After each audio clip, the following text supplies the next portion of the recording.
So, this one's kind of weird. Unlike all my other games. Because they were normal. Sorry.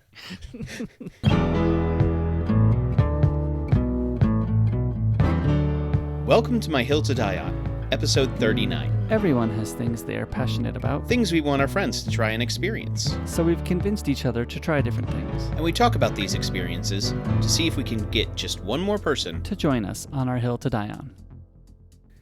So, how has your day been? Pretty good. Yeah, I had a good day. I set my expectations very low today. No programming. I didn't actually do any editing. I was thinking I might have some time for that, but I didn't. So I did not disappoint. The only thing I really did today, which took me all of 10 minutes maybe, I installed the second half of my new doorbell. The second half? Maybe I haven't even told you, I guess, huh? I didn't know you had a doorbell issue. No, I have a doorbell issue. Do I have a doorbell issue? So yeah, my house is 10 years old, and unfortunately, it has started to show its age a little bit. Not too much. I mean, a lot of our stuff is actually doing pretty good. One of our toilet seat heater broke, but that only hurts in the wintertime, and not even that much. But Japan is pretty standard on doorbells, actually. You have a little camera outside, a little viewing thing inside, and, every apartment has the systems, right? Every house has the systems. My camera outside faces due east, so it gets the morning sun like nothing else. I was trying to think, how long does it get direct sunlight? And I'd say at least 4 hours. Maybe not that much. Maybe 3 to 4 hours direct sun, and maybe 4 to 5 hours slightly indirect sun. So anyway, it gets a lot of direct sunlight. So yes, it was bound to break. And the camera was getting poor fairly quickly. And so we weren't really able to see who was at the door, but that wasn't too big of a deal because you'd hear them. Except now the speaker broke on the unit outside. So no matter how much we talked, they didn't hear us outside. So that didn't work well. So we just go straight to the door now instead of using the camera system to say who's there, which is fine. I mean, we're not too worried about people barging in, but the camera system is quite a nice system, especially when it's a salesman trying to sell you something and you don't really want to go out to talk to them. Or it's NHK. Or NHK, yes. I haven't had those recently. At least while the doorbell was broken, that was nice. So I started doing my research, like, well, what doorbell do I really want? And I had heard that there was some smart home doorbells. So I was like, I'll look up those first. Smart home doorbells. Let's get into the 21st century, shall we? So I looked it up, and Logitech has an excellent HomeKit-enabled doorbell that even announces on our HomePod Mini who's at the door because it recognizes their face in the camera system. And I was like, ooh, I want that. A HomeKit-enabled doorbell, that'd be wonderful. But unfortunately, it really only works in America with American doorbell systems. It's not really set up for the Japanese system. I get a full 100 volts out to the door. But these ones worked on the American 7-volt system or something like that. So converting 110 to 7 volts would be really weird. There were some other hang-ups. I mean, it's probably all possible if I was a better electrician. But at the same time, I'm in a world of like, it's going to break and then I have to fix it. Then I have to buy a new this or that, or like, not only will the doorbell break, but the system will break because of some voltage converter or something like that. It's probably possible, but not really in my wheelhouse. So I was like, okay, fine. I'm not doing that. So I took a look at the Japanese systems, and I really didn't want to spend a lot of money for a camera and a speaker. But as I was looking into it, one of the things I realized is because we bought our house already built, they had put a unit upstairs to ring also when the doorbell rings, which is very nice. That way we can hear it ring upstairs too. But if I wanted to use that thing, then I had to pay for a slightly more expensive camera and internal monitor system. So I was like, I could do that. That's not bad because I really do like it ringing upstairs. But then I thought about it a little bit more. And what I could also do is spend the same amount of money, buy a cheaper camera and internal monitor, and buy a second monitor for upstairs. And I was like, I think I'll do that. That way I have a monitor upstairs. I don't even have to run all the way down to see who's at the door. I can just see it on the monitor upstairs. So for the same price, I bought the cheaper monitor and monitor upstairs. And the monitor upstairs arrived just the other day. I had installed the new doorbell on Wednesday or Thursday, and I installed the monitor upstairs today. So now the whole system is in place. So pretty nice. I still got a little work to do. I want to do some weather sealing around the unit outside. All in all, it's it's plug and play. I just took out the old ones, put in the new ones. Of course, I forgot to put the mount through the wires before I connected the wires to the monitor both times. So I had to unplug everything, put the mount through the wires, then put the unit on. I did that twice. I was like, goodness, couldn't have learned the first time. But oh well. So yeah, it's a doorbell. It rings. It rings now upstairs too. and we can see it on both monitors. So quite nice, but more than I wanted to spend. But at the same time, it works, and I didn't have to do any rewiring. I think I paid for not having to worry is what I paid for. I paid for less work. It's just plug and play, so I just did it myself. Yeah. That was nice. Yeah, that makes sense. I mean, I personally would much rather pay the extra money to not have to worry about wiring things. I actually had called up Panasonic because the one we had before was Panasonic and this one was Panasonic. And I decided to stay with Panasonic because, well, one reason was because that was the flyer at the local home repair store and I was able to research all their models. But I did do a little bit of comparison shopping and Panasonic just seemed to work better overall. So I stayed with Panasonic, but I called up the Panasonic guy and got all those answers like, can I use my existing wiring in the house even if I switch to a monitor upstairs? Like, if I want to use the ringer upstairs, which model do I have to get? And, so I called him up and asked all those questions. Luckily, I found a guy who was willing to talk to me in my broken Japanese, and somehow we were able to communicate on the phone, so that worked out pretty well. And he seemed to understand all my questions, which was very nice. He even understood which my old model was. Like, I was pretty impressed with that. Yeah, generally speaking, that worked out pretty well. So yeah, new doorbell, now ringing, both places. It's quite loud. Actually, got to figure out how to turn it down. Have you updated to iOS 14.5 on your phone? No, I have not yet. No? Oh, you should update your phone and update your watch to whatever the next iOS is on your watch so that you can unlock your phone because you're wearing your watch. I heard that they had added that. I just, like I had said, I haven't updated my phone and... Yeah, since my watch is only Series 2, I can't update to watchOS 7, so I don't get that nice feature. So what that says to me is that you need a new watch. Not really, unfortunately. You say that like you're going to spend a whole lot of money on Apple somewhere else. I just did last night. No. Buy the iPad. You did. I bought the new iPad because my iPad is 6 years old. But your iPad is older, Ryan. What are you doing? What am I doing? I'm saving my money. Oh, okay. For a PS5. Well, actually, right now I'm saving my money to see what the United States government decides to do with student loan debt. Oh, okay. Because there's been talk that they are going to forgive some of it. And since COVID hit, they have put all student loans that are through the government student loans. The federal loans? Yeah, the federal loans. They basically put them on hold. There's no new interest being accrued. You don't have to pay off your monthly amount right now. And so they'll start back up whenever they decide to start them back up. Right now, I think they're due to start back up in August unless it gets extended again. But it's been extended like 3 times already. So I'm waiting to see what they decide to do because Biden has talked about wanting to forgive $10,000 of everybody's student debt. Wow, that's very nice. Yes. Other Democrats have said 10,000 is not enough. It should be up to 50,000. But that's a lot. That's a lot of money. Either way.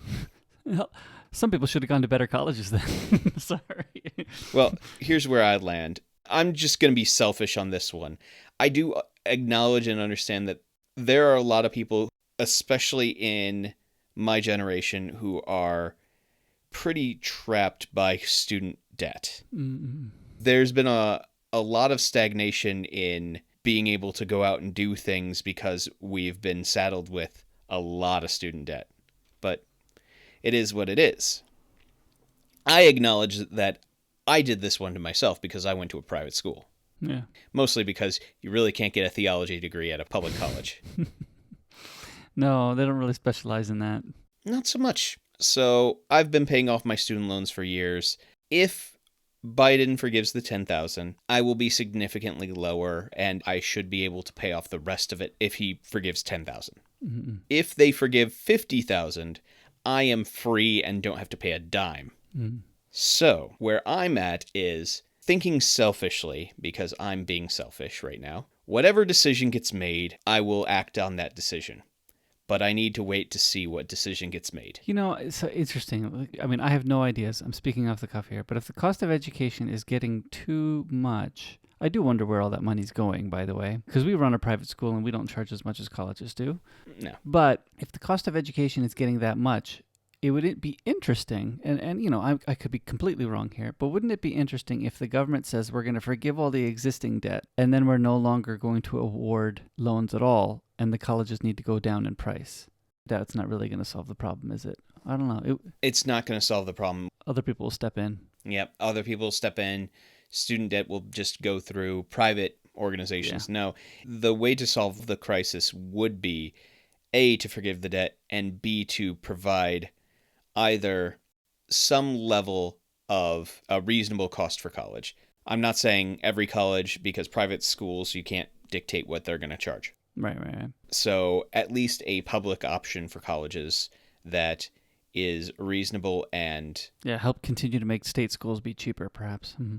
I mean, I guess what I was trying to think of is you wouldn't want to set up a system that awards more loans, because then colleges will just raise the price to meet the new level. So that's the wrong incentive. And the problem right now is the affordable option is really, I mean, you can go to community college, but there is a limit of what is offered at community colleges and what is available for many people.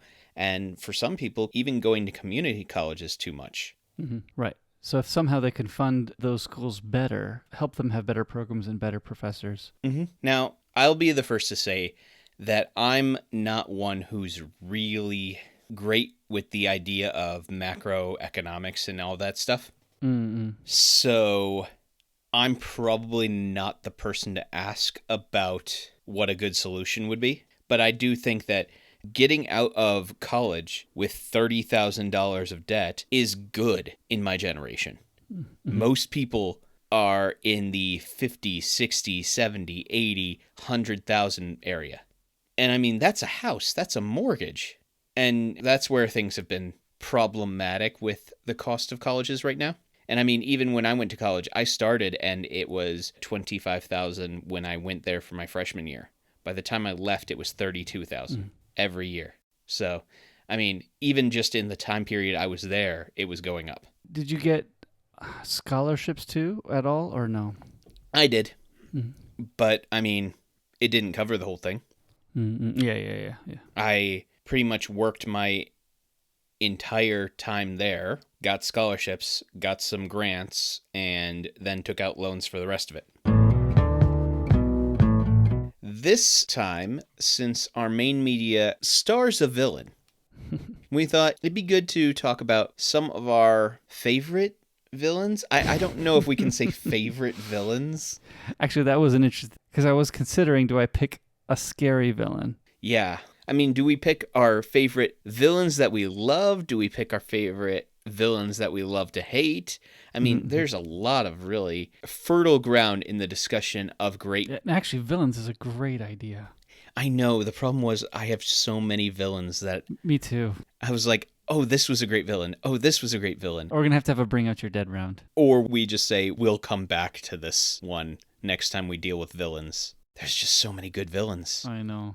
We could have narrowed this even further and said favorite villains from movies or TV or books. Or the problem is favorite villains. There's so many good villains.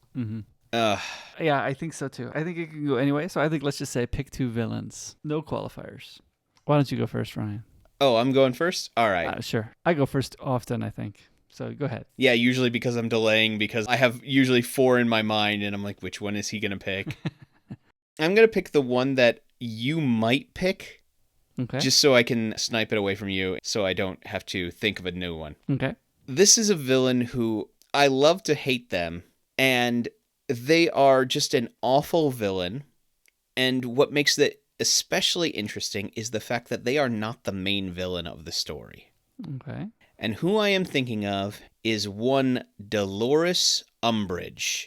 Oh, okay. You didn't snipe this one from me. Oh. This is a Harry Potter villain? This is Harry Potter.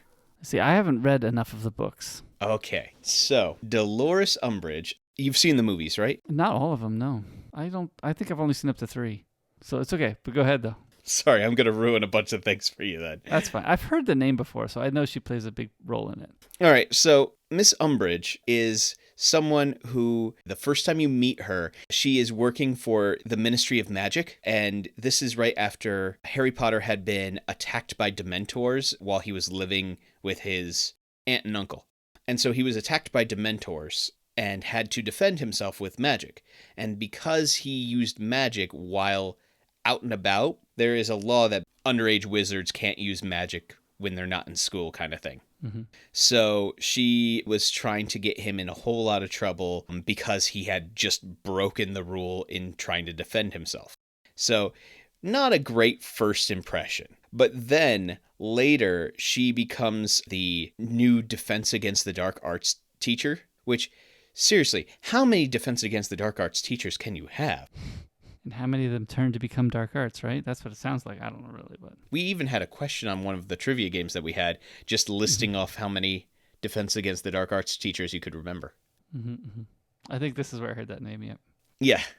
So when she became the Defense Against the Dark Arts teacher, she basically changed the entire curriculum, making it so that you didn't actually learn how to defend yourself against the dark arts. Mm-hmm. You just learned about things. You didn't actually learn any sort of practical stuff. And so she hamstrung the entire curriculum. And then, in addition to other things, whenever people stepped out of line, she had some really draconian punishments. One of the ones that you see in the movie, for example, is a pen that whatever you write is also like etched into your own skin as you're writing with this pen. Mm-hmm. And so she would have them basically write lines of things like, I will not tell lies. That's what's shown in the movie. I'm using the movie as an example here because it's been a number of years since I've read the books, because I read these books back when they originally came out. So it's been a while. I should really go back and read them again. Anyway, I digress. The big thing is, this is a woman who takes away the curriculum, who admits that she does not like kids. She, during her time in the Ministry of Magic, passed a whole bunch of really awful laws. And so when you look at it, it's the fact that, for me, the reason why she stands out as a awful villain is because Voldemort is the villain who you see and you think, that's like the big bad. That's the thing that the entire world should be against that. Umbridge is the villain of the bureaucrat, the villain of the everyday, and the type of villain that you have seen, and you know people who are like this, who are so caught up in whatever they believe, whatever they're selling, that they become a villain out of that bureaucracy and that love of rules, but also the love of lording it over other people. And like, in general, just an awful human being. I do not feel like I am describing how awful she is properly enough. Mm-hmm. Every time somebody did something wrong, she would create new rules to make their lives harder and more unfortunate. Interesting. That is a villain who really stands out in my mind, simply because she is a villain of the everyday. Mm-hmm. Well, I think you're going to change my mind, because I think I was going to pick a villain that was most dastardly. Okay. But I think, and I was going to pick the Borg because I thought they were the most dastardly of the Star Trek villains. Mm-hmm. But I think I'm going to swing back around in the Star Trek universe, pick the villain that you love to hate. All right. Because I liked that. And he was on my short list also, but I think I'm going to swing around to Goldicott. All right. Because he is a villain for a number of seasons and continues to be a foil, but it's just super slimy the whole time, especially in nowadays thinking, more so now maybe. I mean, I guess he was written to be bad back then too, but yeah, it's just super slimy. One of the things that I learned recently by watching a YouTube video, so maybe I guess I should take this with a grain of salt, is that Mark Alaimo was one of the first persons to portray a Cardassian. He played somebody else. Golmasset? That name sounds familiar, but it might not be that. Anyway, he played another Cardassian in Next Generation when he appeared there. And then, so when they were designing the makeup for him, his neck was tall. So they're like, well, we're going to build, these spinal columns that run down the side of his neck because he's got such a tall neck. And that basically decided that bony Cardassian makeup. So that's how basically the Cardassian makeup was born, because his neck was long. But yeah, I don't know if that's really true. It's an interesting tale if it isn't. But I mean, the Cardassians definitely have a look about them. That's kind of interesting. But yeah, Goldicott plays a Cardassian that is the foil for Deep Space Nine, because they're the adversaries to the Bajorans, and Deep Space Nine being the Federation base that comes to protect the Bajorans from the Cardassians, and then the Cardassians join up with the Dominion. And then Goldicott gets himself crazy and kicked off his leadership pedestal, and then runs away to Bajor and hides in the makeup of a Bajoran to help free the Pirates, because he's just that much more crazy. Anyway, he continually is crazy, so keeps ruining things all the way down. So pretty bad guy, but yeah, very slimy the whole time. Although, if anything, he's pretty transparent about his sliminess, which is perhaps a better thing, but still. I think it's a good choice. He is memorable. Mm-hmm. All right. Pick two. I think I have to tell you about my computer's namesake. Oh, yeah, okay. Because, as we've talked about before, at our school, we name our computers. I've given all my devices kind of weird names, but when I got a new computer, what was it now, a year ago? Yeah. Mm-hmm. I knew that I wanted to name my new computer Kefka, because of the villain from Final Fantasy VI, Kefka Palazzo. Oh, okay. Mm-hmm. Kefka is probably, I will say, my favorite villain from any of the Final Fantasies. Sephiroth is up there. He's from Final Fantasy VII, but Kefka is a very memorable villain. The first time you meet Kefka, what you see is a clown. By the way, I'm going to spoil this entire game. I'm just going to let you know. The only way you can possibly understand what kind of villain he is I have to spoil the game. It's an older game. You should probably play it still, but yeah. It is a game that is from, 1990... let me double check real quick. It came out in 94. Anyway, Kefka. So he works for the big evil empire. And before the game even started, they were trying to merge magic and technology. And so they did this weird thing where they tried to turn him into a human who could use magic through technology. In doing so, they basically broke his mind.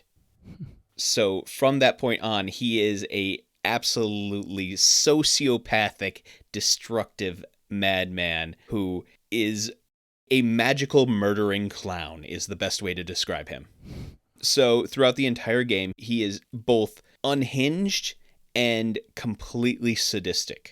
The first time you meet him, he is controlling one of the main characters of the game. He actually used basically mind control over her for a while. He commands her to burn people in his own army to show what she's capable of and put the fear of what she's capable of in his army. He poisons an entire city. He burns down another town. Throughout the first half of the game, you know him as a force of destruction. He just goes around destroying everything. But he's also, you know him as kind of silly, but also completely unhinged. One of the times you see him early in the game, he's walking through a desert and doesn't like the fact that there is sand on his shoes in the desert. And so he commands his soldiers to wipe off his boots. In the middle of a desert, to wipe off his boots of sand. I mean, that kind of gives you an idea of what kind of mental state this man has. So the story progresses, but eventually what happens is they find this floating island, is the best way to describe it. It's where the gods that are reigning over this world are basically locked in a balance so that it keeps the world in a balanced state.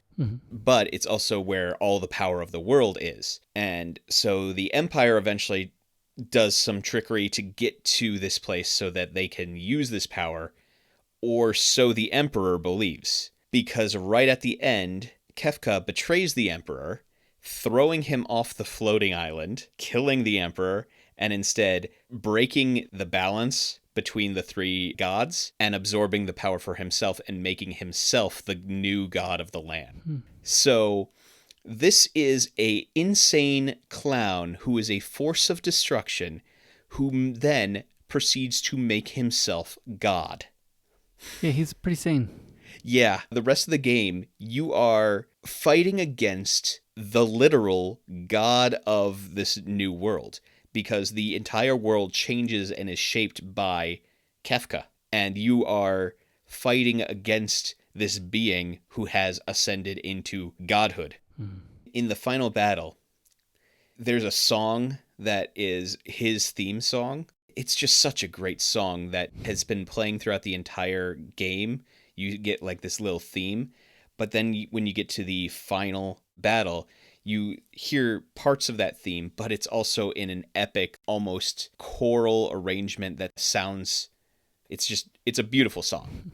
If you get a chance, that song, the final battle theme, is called Dancing Mad. Okay. And it's a wonderful, wonderful song. But anyway, so yeah, this is the insane clown who will break the world to become God. He destroys and like tries to break apart the entire team that you have, and it's just one of the worst villains ever, because on top of everything else, all the other villains in so many other games, they have motivations, they have reasons. Kefka is a force of nature.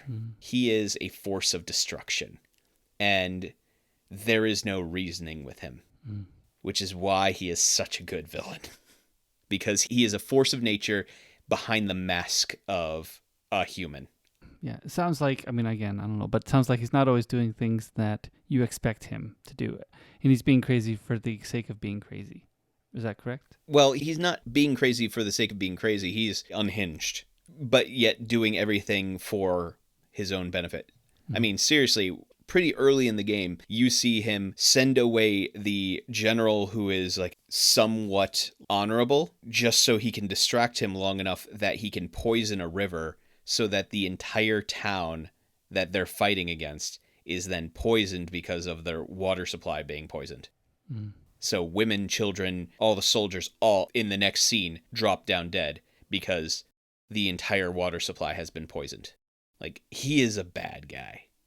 And unlike what Zangief says in Wreck-It Ralph, even though he is bad guy, he is definitely a bad guy. Oh, I could have picked Ralph. Oh, I didn't even think of that. Yeah, you could have picked Ralph. That would have been good. You still can. You got one more choice. Nah, I'm not going to pick Ralph. Actually, I think it's funny. I think we're picking things that we all don't quite know.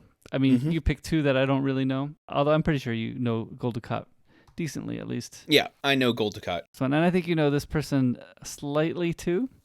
I want you to know him better, perhaps, but still, I'm going to pick Heinz Doofenshmirtz. Oh, okay. Yes, I'm intrigued. Because what villain puts self-destruct buttons on all his devices just so that his foil can blow up his devices so that they can yet meet again?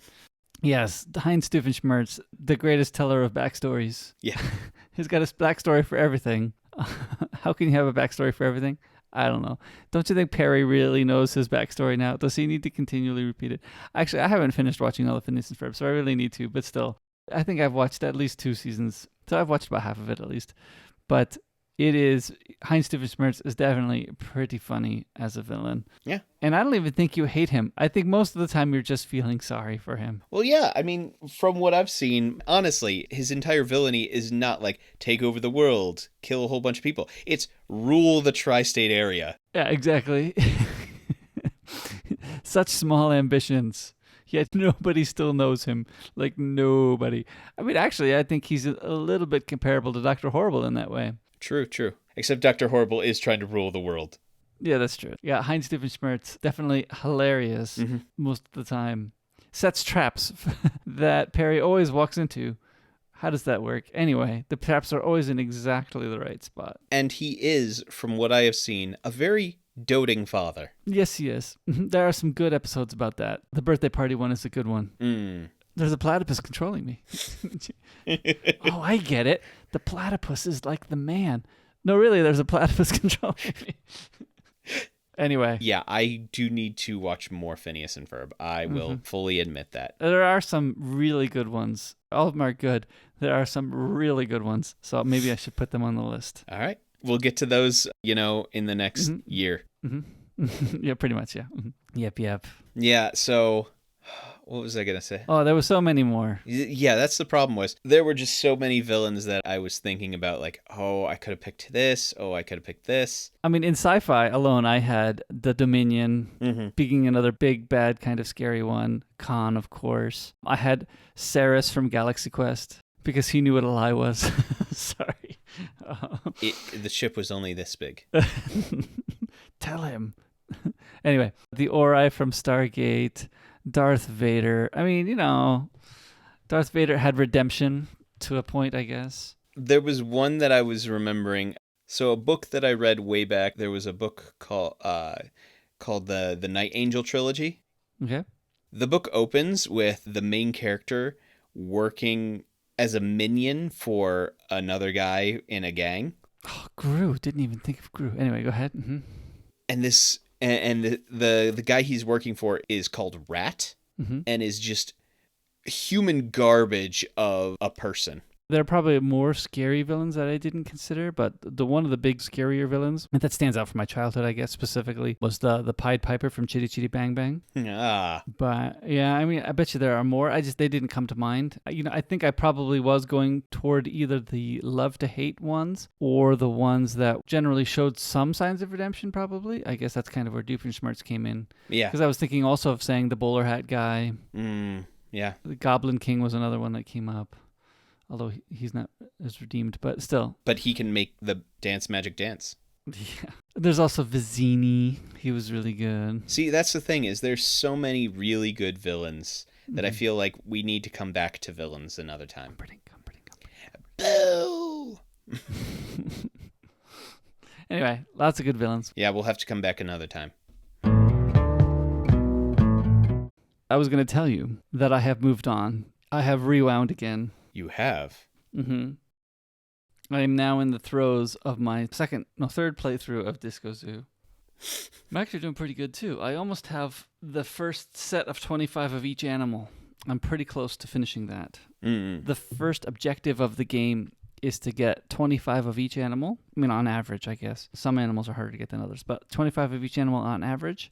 That unlocks all the animals for you. And then the way I play it, there can be differing ways to play this, but after I've got the first 25 of each animal on average and unlocked everything, and then I do the space animals, because as you use space animals, you need to save up space coins, and the best way to save up space coins is while you're getting the diamond trophies, you can earn space coins at the same time. So I have saved earning the trophies while I'm stocking up on space coins so that I can do both objectives at the same time. So that's kind of why I do it that way. I'm sorry, but... I lost you, huh? No, it's more along the lines of so many space coins and all these things. The terminology just made my mind go, the word space almost lost all meaning. Because there are animals that need to be rescued on the moon and Mars. Come on, Ryan. Of course there are animals out there that need to be rescued. Well, you know what? I'm sorry. I completely forgot about the need for rescuing space animals. Yeah, the Moon-icorn. The Moon-icorn? Mm-hmm. There's a Moon-icorn. In my game. How many horns does a Moon-icorn have? Only one, but that's a good question. If you take away the prefix unit. Because I'm actually imagining that the Moon-icorn is a horse with a moon-shaped horn. Ooh, that would be nice. No, they don't draw it like that. Guys, the developer of Disco Zoo needs to contact me. I'm full of ideas. They have failed. Oh, no, actually, you are right. It does. I'm sorry. It does have a moon-shaped horn. Oh, wow. I am sorry. You know, I guess I just don't go looking at my moon-icorns that often. It does. It has a moon-shaped horn. It is pink with a green tail. It has a moon-shaped yellow horn. Sorry. No, it's all right. It's all right. Now, my hope to break into the Disco Zoo world is now dashed because that was such a high hope for me. Anyway, so what are you playing? Or what are you ready to talk about today? All right. See, this one was hard for me because I've been trying to decide what was the game that I wanted to bring forward today and talk about. So, the game I want to talk about today, it's a series of games called Zero Escape. Okay. So, Zero Escape is made by the same person who made AI, the Somnium Files, that I talked about way back when. Oh, yeah.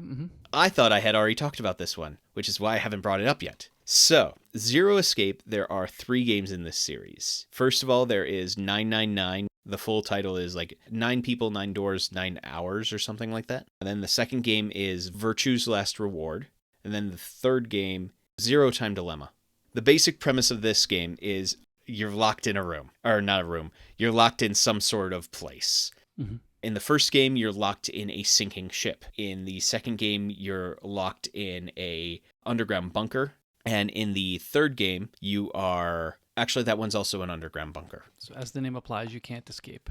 You cannot escape. So this game is also in a visual novel style, except this one is built around choices that you make. So you will be in a conversation with somebody, and then there will be a couple of choices that will come up halfway through the conversation, and based on what you decide to do, you go down different paths. So it's kind of like a choose-your-own-adventure story in some ways. It's kind of like a choose-your-own-adventure story. And the reason why these games are so excellent is because these are a interesting mix. Again, this is a visual novel. The art style is a little bit more anime for some people.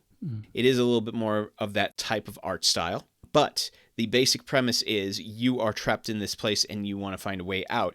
And so it is a mix of those visual novel type scenes and those decisions, but also escape rooms and puzzles.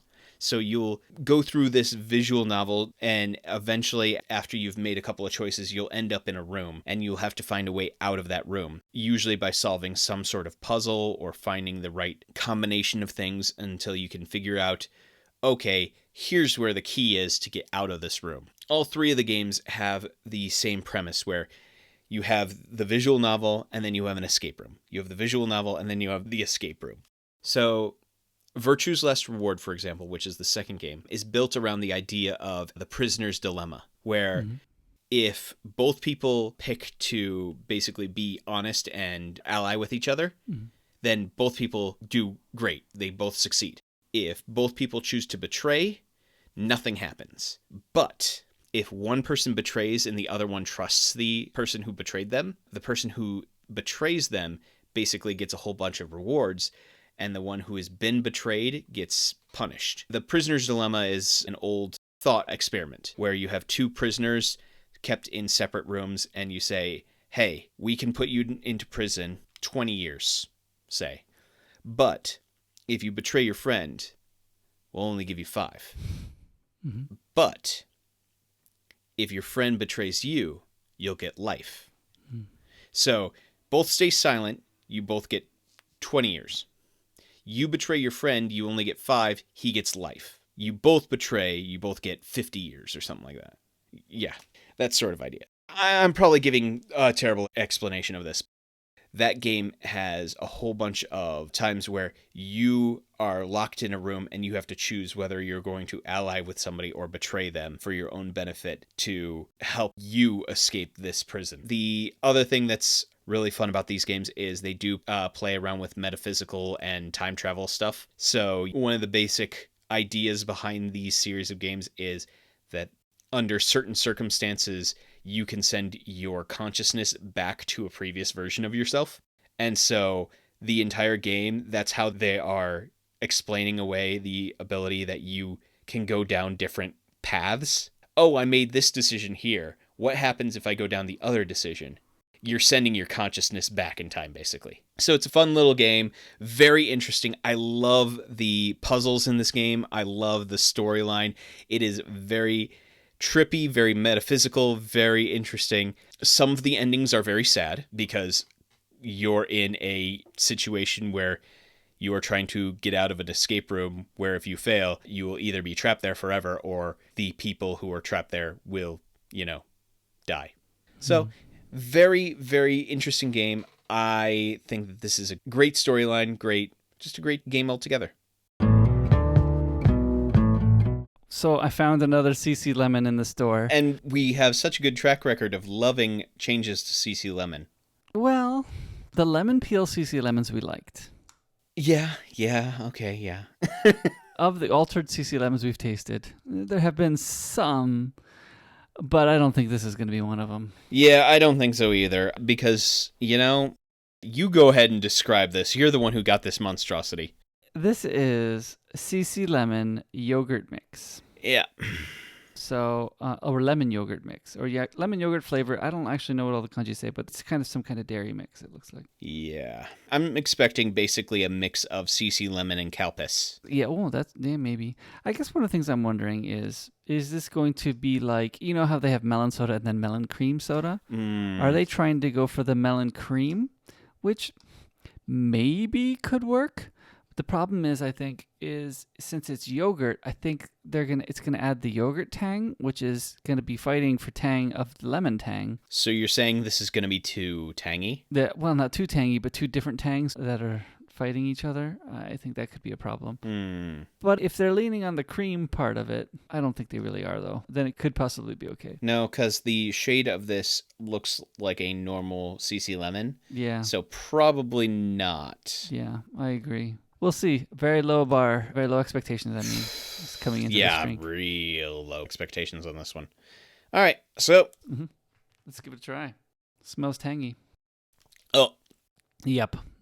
I think it's the two tangies fighting against each other. Oh, yeah, they're definitely conflicting. Yeah, that's too bad. The lemon, of course, is delicious. Yeah. The yogurt tang tastes like plain yogurt tang. It's just got that yogurt bite that is fighting against the lemon for the good flavor. It just doesn't work. It tastes like you just took a big spoonful of plain yogurt and then drank a lemon soda. That's it. I think, for me, it's better than I expected. You must have expected pretty low then. I don't know. I think I'm still going to give it a 4. It's not like something I'm ready to drink all the time. I would say I'm at about, I could give it a 4. I could give it a 4, maybe a 3.5. Yeah. Yeah, I'll give it a 4. I think they're working together better than I expected. I still don't think you messed with CC Lemon and didn't improve upon it. Yeah, okay. It's growing on me more than I expected. The first drink was too shocking, that first drink. Yeah. But now that I know what I'm expecting, I'm going to give it a 4. I think that's where I'm coming into. The first drink was like, whoa, yeah, you can taste the yogurt. It was almost too much in that first drink, but after you know it's there. I think the yogurt flavor, I guess, potentially is not as revolting as I expected it to be. I think you can go wrong with yogurt flavor. Yeah. And I think somehow they get the right one. I don't know how to describe that, but... I don't know. Yeah, I think I'm going to finish this one, but I won't buy it again. Yeah, it's finishable. That's true. That's a good point. That's where it's probably earning its 4 rating. Yep. As opposed to the ones we just can't drink anymore, which are 3s and 2s. I'd rather not admit how many of these drinks that I've finished our conversation and then immediately gone and dumped out the rest when we were done. Anyway, yeah. Yogurt, CC lemon yogurt flavored. It's all right. It's decent. It's not great. Agreed. However, that's not all we got today. What did you find for us? I found for us a Kit Kat of the flavor banana caramel. I don't know why this exists, but it does. And so I bought it to torture us. So I opened one. Its color it looks like chocolate. Oh, is it a black? Oh, I didn't see that yet. Let me open mine. Yeah. It's funny because it reminds me a little bit of a fall season packaging with the yellow and the brown together. Yeah. So I expected them to be yellowish color. Or like a deep orange kind of thing, like a fall color. But yeah, it's definitely chocolate color. Yeah. So I'm going to give this a shot. Ooh, smells like banana.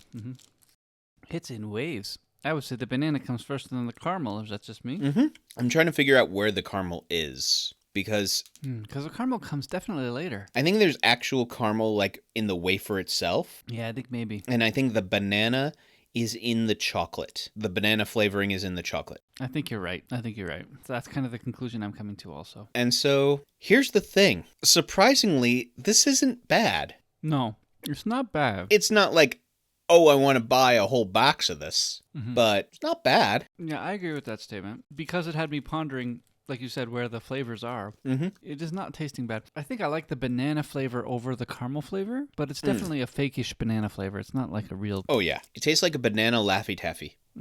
That kind of fake banana flavor. You're right.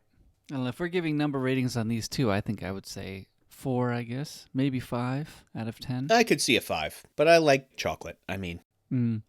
I think the caramel aftertaste is killing me now, especially now that I finished the one of them. Oh, I also like caramel, though. Yeah. So for me, the caramel aftertaste, I'm like, yeah, that sounds great. But, there it is. That is the caramel banana Kit Kat. Yeah, I just had the CC lemon to wash the caramel away, and man, this yogurt surprises me. It's like, oh, you ruined the CC lemon. Oh well. Never mess with CC lemon. How many times do we have to tell you? Don't make a new Coke flavor of CC lemon, please. Just don't touch it. Suntory, just please leave my CC lemon alone. Or double down like the lemon peel one did. Anyway, sorry. So Ryan, what do you have today? Is it a musical, Ryan? Sorry. It's definitely a musical. Yes, I brought you a musical. Because I've told you before, you need to be exposed to more musical theater. And so I'm going to give you an entry drug to musical theater. Well, let's see, this is not musical theater. You're right, it's not musical theater. But you know what? Again, entry drugs. Well, I brought the court jester. True. Could never outfox the fox. Sorry. I just want you to know that we are bringing forward this thing because a man's got to do what a man's got to do. Mm-hmm. Because what I had Nate watch today, because he had never seen it before, is Dr. Horrible's sing-along blog. I did not know this existed. It is too bad that I did not know this existed before Ryan presented it to me. I'm glad to hear that subtle affirmation of this. Are we going to call it a film, a series? Yeah, I guess we'll call it a movie. In the musical genre, Ryan. I wanted Nate to watch this movie simply because I heard that he had never seen it, and I think it's an excellent, excellent movie. Created around one of the writer strikes, where a bunch of people got together and said, hey, we've got time on our hands because of this writer strike. Let's have fun. And have fun they did. Mm-hmm. So, if you have not seen Dr. Horrible's sing-along blog, I do recommend that you find a way to go and watch that. Getting a DVD of it is difficult these days. I don't know if it's on any streaming service. I don't believe it is. But if you get a chance to see it, I highly recommend it. And for those of you who have seen it and cannot remember all of the plot lines, I'll be here to give you a little bit of a summary so that you can be involved in this discussion about the Evil League of Evil. So Dr. Horrible's Sing-Along blog is a musical based around a video blog of an up-and-coming villain named Dr. Horrible, as he tries to impress the Evil League of Evil and become part of the League. When he's offered a chance, he decides to do so and prove that he can be part of this league by creating the freeze ray. So he steals the Wonder Flovium necessary to create this freeze ray, but in doing so, he accidentally causes Penny, the girl he has feelings for, to meet his nemesis, and to use the term loosely, the hero, Captain Hammer. This entire event causes the Doctor to finally also be able to talk to Penny. But due to these events, Captain Hammer and Penny also start dating. Disappointed by this turn of events, he attempts a heist, but is thwarted by Captain Hammer, who found out about the heist due to the vlog itself. But due to his failure, Bad Horse, the leader of the Evil League of Evil, says that the only way to now prove himself is to commit a murder. Then, Captain Hammer shows up at the laundromat, where Dr. Horrible and Penny do laundry and talk about their lives, and he pushes the Doctor a bit too far, because afterwards, the Doctor decides that he's going to kill Captain Hammer.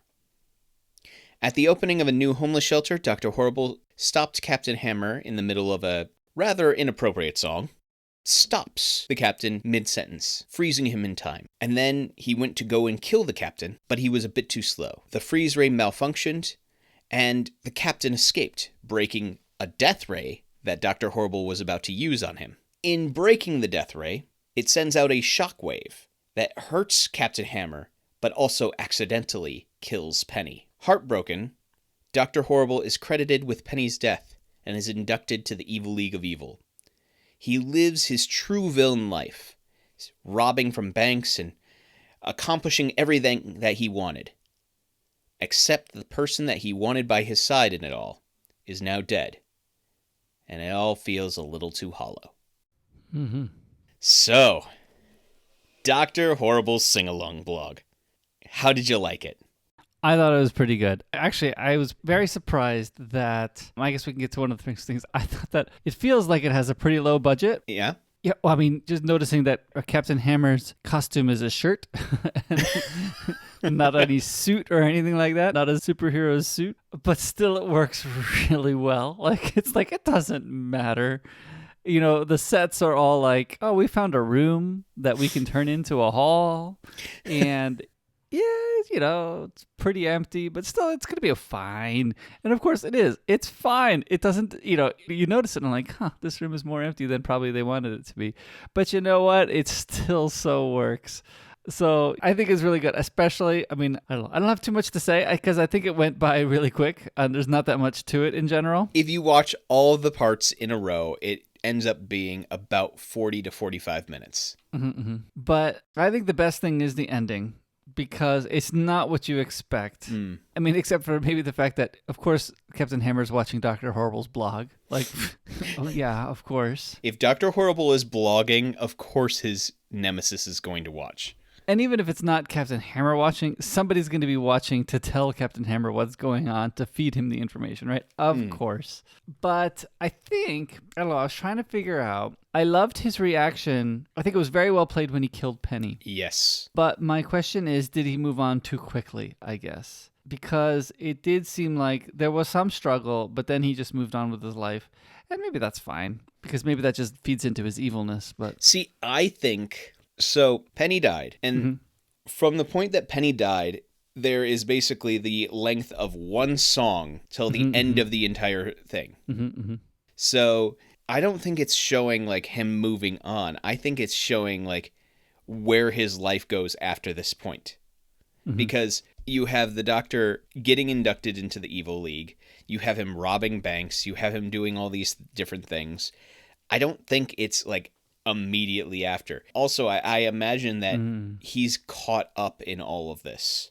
Right, it's moving along. He's coming along for the ride at this point. Yeah, it all also comes to a head at that last line. He doesn't feel a thing anymore. He's being carried along. So you say moved on. I say he's still in that moment. He's just allowing himself to be carried along. To be dragged through it. Yep. That's actually a good point. I think I agree with that too. It's also a great song. Yeah. I mean, I think the songs really do improve it. If it wasn't a musical, I think it would have less impact. Oh, yeah. I mean, that entire last song, like the reoccurring theme is him repeating, I'm fine. I'm fine. So, and yeah, it's just, it's such a great song. All the music in this entire thing is great.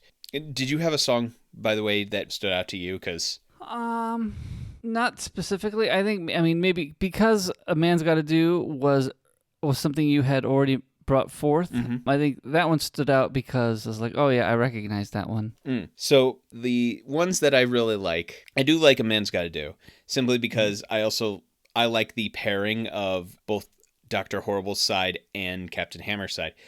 But in the same note, I also really like, it's the one where he's singing basically opposite of Penny. He's talking about how humankind has gone insane, and she's saying, oh, the world's becoming a better place.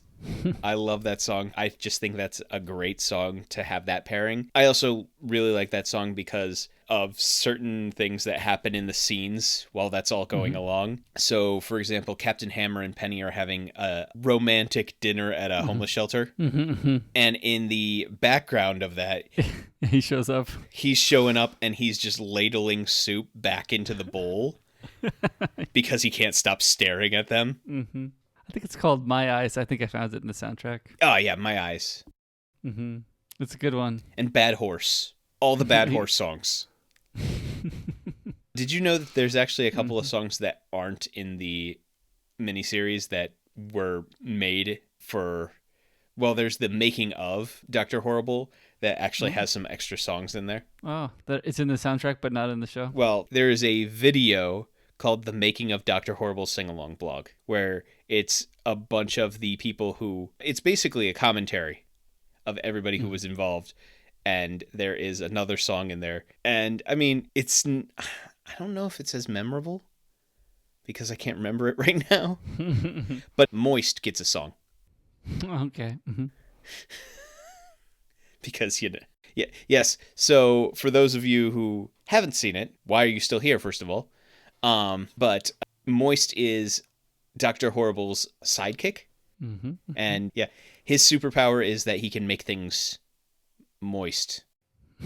Because he sweats a lot. Basically. It's not a very pleasant power. No. But then I guess neither is Dr. Horrible, so... Well, he has a PhD in horribleness. Yeah. All right. So I feel like I've sidetracked a bit, but you have some other things I assume you wrote down. Actually, not really. Oh. I don't have that many notes at this time. I just thought it was pretty enjoyable. Yeah, okay. 2 takeaways I had were really, it appeared very cheaply put together, yet still works, which to me is like, okay, the writing was really good. It was, yeah. Coming from Joss Whedon, that's probably not too surprising. But then also the actors pull it off well too, I guess. Right? So yeah, it's a testament to, just everybody doing a really good job and budget's not everything. You can just, with what you got, you can do a really good movie. So I was impressed by that. And the second thing was, I bought the ending. I liked the ending. I had those few questions about it, but I think those were where it was. I did like, Dr. Horrible even changes his suit, but I think, and I didn't realize this now until you really said it, is that Dr. Horrible was dragged along. I think that's what I was feeling, but I couldn't form that into words. Yeah. That's why that ties the end very well into when he says, I don't feel anything at all. Yep. So yeah, it's just, like I said. So we need a number 2 where he snaps out of that. I don't think a number 2 is ever coming. Yeah, probably not. There's a YouTube video on the Dr. Horrible site where Joss Whedon answers, how long is it? Oh, he says yes. When was this YouTube video posted? Oh, it ends there. When was this video posted? He's 2016, it looks like. Yeah, actually, no, I'm seeing the one that's posted in 2011. Anyway, been 10 years. I guess it hasn't come yet. I don't see it coming anytime soon. No. But, it's great. It's such a great premise. Yeah, I really love that the hero is not really the hero. That the hero is actually a horrible human being. Yeah. Right, is the villain. And seriously, his song. Seriously. A man's got to do that one? No. Captain Hammer's song, where everybody's a hero in their own way. Oh, yeah. Where it's... Oh, and he's still on the podium, yeah. He's on the podium. He's singing all these things about how we all can be heroes. You're just not as much of a hero as I am. Yeah, exactly. And other wonderful things like equating homeless people to dogs. Yeah. And everyone's buying into it, right? Yeah. Like, oh, I love this song. This is great. Oh, yikes. Yeah. Also, the beginning of the song where he decides to kill Captain Hammer, that rhythm is just spot on. Who wrote the music? Did Joss Whedon write the music for this? I do not know. Yeah, I was curious about that. Or one of his apparently his brothers helped out with a lot of this. The composer looks like it's Jed Whedon. Okay. Yeah, great job. I think that's what's interesting. The villain is the hero, but the villain is dragged along through all the evil stuff, and it got broken enough that he's not going to pull himself out of it. Yep, and you know what? I think having an ending like that, I like seeing that the miniseries was willing to have a sad ending. Because you feel bad for him. If anything, yes, you feel sorry for him. Yeah. It succeeded because you got there at the end. Yeah. That's where I think it succeeds. It's not a happy ending, but it's a successful ending because it brought you along with it. Exactly. So that's one for the books. Yeah. And I just want you to know, you too can get things done and be somebody great. Like Bad Horse. The thoroughbred of sin? I meant Gandhi. That's right. I thought you were going to tell me you can be a hero too. Oh, you can also be a hero in your own way. Everyone's a hero in their own way, except not as good as me. Go out there and fly, especially that guy. He smells like poo. Did like that Gandhi line. I mean Gandhi. Yeah. Like I said, there's so many great lines. What a coincidence. I happen to have 2 ice creams.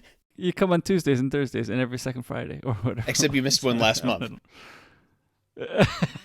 I'm not checking at all. Yeah. I mean, seriously, how can you not immediately get the, oh, this guy is bad news vibes? Super stocky. It was a great miniseries / movie, and I was surprised that you hadn't seen it, so. Cool. Thank you, Ryan. So, Nate, what do you have for me next time? Next time, Ryan, we have a movie that I've seen it only a few years ago, but I hadn't heard about it until I watched it a few years ago, and it surprised me. It's come out a while before that, but it's a Sam Rockwell movie. So that's one of the reasons why it surprised me I hadn't heard about it, because I like him as guy number 5. So I was like, Anyway, the movie is called Moon, and it is about the moon, surprisingly. Really?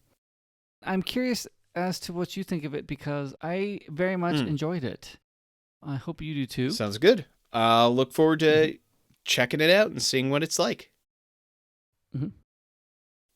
Well, we hope you found something nice about this hill that we're willing to die on.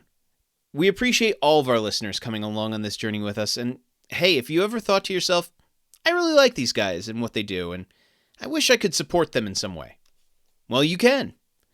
Visit myhilltodieon.com/members for more details. But please just note that the discussion can continue with us through Reddit at r/myhilltodieon, or contacting us through Twitter at myhilltodieon. Or you could reach us by email, which is, to no one's surprise, myhilltodieon@gmail.com. And finally, we also upload all of our episodes to our YouTube channel, which is named, say it with me now, folks, My Hill to Die On.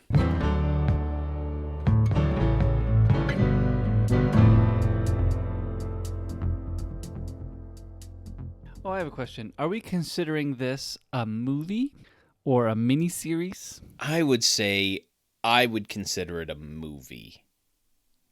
Technically, it was a miniseries first, but I would consider it a movie. Yeah, it's a movie in 3 parts, basically. Yeah. I mean, acts, I guess you could call them, for instance. Unless you want to call it a musical. But I mean, in terms of the media type. Yeah, I know. I don't think musical is a genre of media, right? Musical would be a genre of media, yes. Musical's not a media. I mean, musical is a play. I mean, if I challenged you to go and watch a play, what would you write? Play. Exactly. And that's why I say a musical is similar to that. I mean, we could say this is a musical, which it is, but it's also a miniseries, and it's also a movie. Yes, I see. But would you call... So, like, if you challenged me to our school play of Cinderella, would you call that a musical or a play? Cinderella? That's a musical. Yeah. It's a musical on stage. Yeah. It is a musical. It is a type of play, but it is a musical. I would consider musicals to be a subset of plays, but usually plays are done without breaking into song. Right, but I consider musicals put to film primarily, I consider them still movies. Yeah. Like, I don't consider them a different... Like, so it's interesting, right? If the musical premieres on the stage and is meant for the stage, then I consider it, I would call it a musical type media.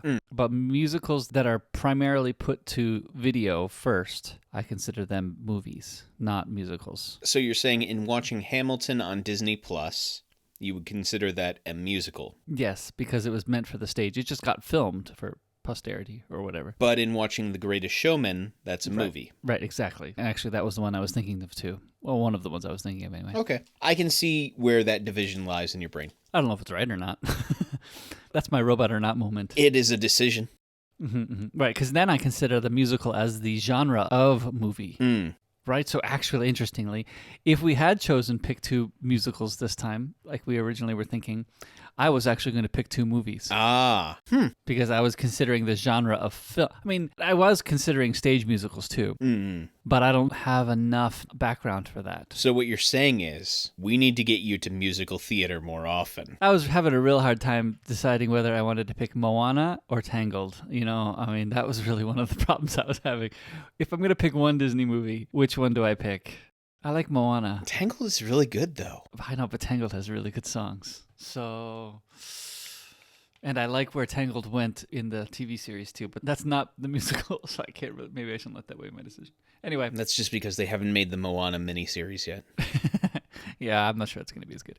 But, it's an interesting distinction. I do think musical as a genre more than I consider it a medium. I definitely now have clarified that, yes, it is a medium, even though I don't consider that first. I still am coming to the conclusion that I need to get you to more musical theater. I need to send that into Robot or Not so that I can hear John Syracuse on that. Can musical be both? I mean, I guess, of course, it can be both a genre and a medium. But where does it differ? Where is his line on that? Yeah, my line is, what was its primary medium? At origin. Right. Yeah, because it sounds to me like for you, how it was created is the defining feature. Mm-hmm. So, on that note, before we get into our actual thing, 2001 Space Odyssey, is it a book or is it a film? I thought the book came out first. Didn't the book come out first? Nope. Oh, really? The movie came out before the book did? Nope. They were developed together. The book and the movie were developed at the same time, if I remember right. Let me just double check. The short story, The Sentinel, was created in 1951, but the actual novel was written concurrently with the film. Interesting. The novel was, however, released after the film's premiere. They were written at the same time, but the film premiered first. I did not know that. So, that's the question then. If a media depends on its state of origin, is it a book or is it a movie? I don't know, because it's not a novelization, right? It's not a novelization because the book and the movie were concurrently written. Yeah, I think it might be an exception. But I think that one actually might be both. So you're saying 2001 Space Odyssey is exceptional? But it's exceptionally slow. I'm not saying...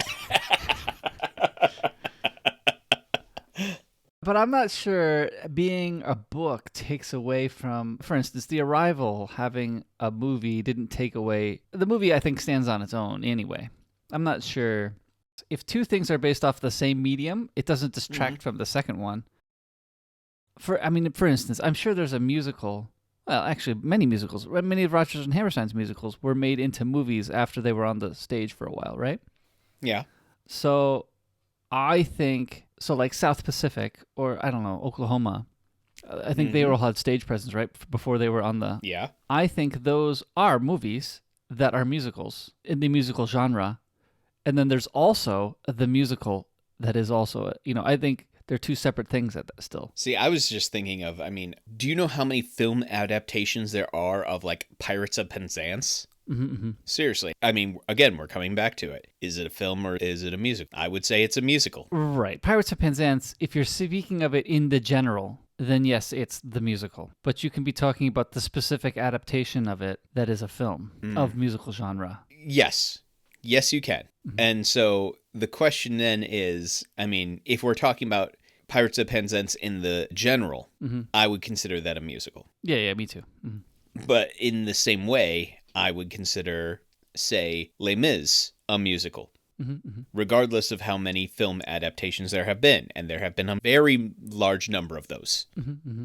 But I guess I only own one Les Mis movie. I own two. You have two?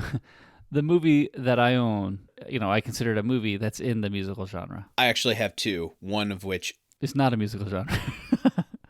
is not musical, yeah. There are no songs in that one. Same story, no songs. So, yeah. Anyway. Anyway, yeah. So, interesting. All I want you to know is we're both technically correct, which is the best kind of being correct. The best or the most annoying. Potato, potato.